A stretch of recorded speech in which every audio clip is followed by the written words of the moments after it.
నిన్న ఎన్టీఆర్ జిల్లా విజయవాడలో జరిగినటువంటి బస్సు యాత్రకి జగనన్నని చూడడానికి, జగనన్న చెప్పేటువంటి మాటలు వినడానికి, ఒక్కసారైనా సరే జగన్మోహన్ రెడ్డి గారిని కల్లారా చూడాలి అనుకునేటువంటి అభిమానులందరూ కూడా లక్షలాదిగా వచ్చి జగనన్నని చూడడానికి, జగనన్నని అభిమానించడానికి వస్తే అదంతా కూడా చూసి తట్టుకోలేనటువంటి పచ్చ మీడియా, పచ్చమంద, అలాగే చంద్రబాబు నాయుడు, లోకేష్, పవన్ కళ్యాణ్, బీజేపీ కూటమి బ్యాచ్ అంతా కలిసి జగనన్నని డైరెక్ట్ గా ఎదుర్కొనే దమ్ము లేక, సత్తా లేక, దొంగచాటుగా గుంటనక్కలాగా రాళ్లతో దాడి చేసి జగనన్నని గాయపరచడం జరిగింది.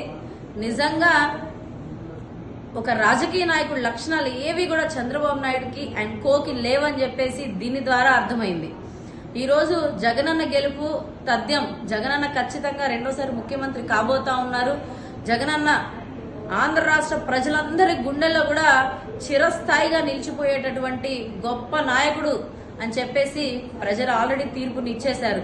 ఆ తీర్పుని తట్టుకోలేక, వీళ్ళ ఓటమిని వీళ్ళు ఒప్పుకోలేక, జగనన్న గెలుపుని ఒప్పుకోలేక ఇటువంటి పనికిమాలిన పనులన్నీ చేస్తూ మా నాయకుడిని నిన్న గాయపరిచే విధంగా, నిజంగా నిన్న ఆ సంఘటన చూసుకున్నట్లయితే పాపం అన్ని కిలోమీటర్ల నుంచి జగనన్న ప్రజలకి అభివాదం చేసుకుంటూ, ప్రజల్ని పలకరించుకుంటూ వస్తా ఉంటే ఉన్నట్టుండి ఆ రాయి తీసుకొని కొడితే ఎంత దెబ్బ తగిలి మనిషి గిలగిల్లాడిపోయాడు అనేది అందరం కూడా చూసాము.